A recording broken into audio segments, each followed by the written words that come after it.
Daniel ഫാസ്റ്റിൻ്റെ 4-ാം ദിവസമായ ഇന്ന് നമ്മുടെ പ്രാർത്ഥന ഇങ്ങനെയായിരിക്കട്ടെ: കർത്താവേ, അങ്ങയുടെ കാരുണ്യം ഞങ്ങളിൽ നിന്ന് പിൻവലിച്ചു കളയരുത്.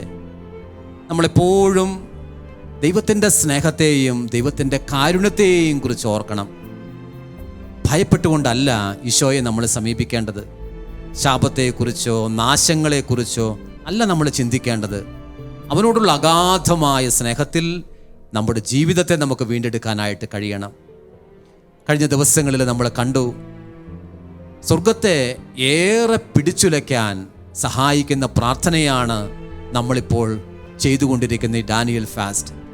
ഇതിൽ 3 കാര്യങ്ങൾ നമ്മൾ ചെയ്യുന്നെന്ന് കണ്ടു. ഒന്ന്, നമ്മൾ പ്രാർത്ഥിക്കുന്നു. സംഘാതമായ ലോകത്തിൻ്റെ വിവിധങ്ങളായ ഭാഗങ്ങളിലായിരുന്ന് ആയിരക്കണക്കിന് മനുഷ്യർ ഒരുമിച്ച് പ്രാർത്ഥിക്കുന്നു. രണ്ടാമത്, നമ്മളെല്ലാവരും ഉപവസിക്കുന്നു. മൂന്നാമത്, കാരുണ്യ പ്രവർത്തികൾ ചെയ്യുന്നു.